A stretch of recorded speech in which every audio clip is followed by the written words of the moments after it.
ჰორმონალური დარღვევები. ჰორმონები, განსაკუთრებით პროგესტერონის დისბალანსი ძალიან დიდ როლს ასრულებს ორსულობის განვითარებაზე და მისი რაოდენობრივი შემცირება უშუალოდ აისახება სპონტანური აბორტების რისკზე.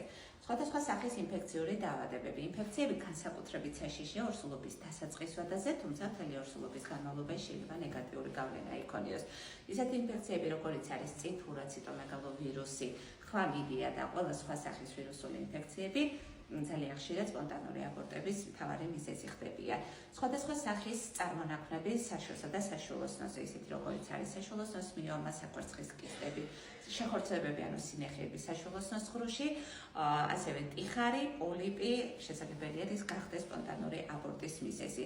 არაჯანსაღი ცხოვრების სტილი, როგორიც არის სტრესი, თამბაქო, ალკოჰოლი, მათი ნეგატიური გავლენის შესახებ ყველა ჩვენთაგანმა იცის, თუმცა არ ვაფასებთ სათანადოდ მათ ნეგატიურ მოქმედებას ადამიანის ორგანიზმზე.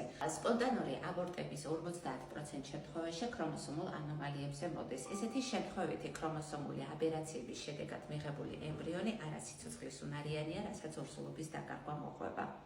ორსულობის დაკარგვა მარტივი გადასატანი არ არის, თუმცა უნდა შეინარჩუნოთ ძალა, მოიძიოთ პასუხები რეპროდუქტოლოგთან და ყოველთვის გახსოვდეთ, ეს დასასრული არ არის და მომავალი ჯერ კიდევ წინ არის.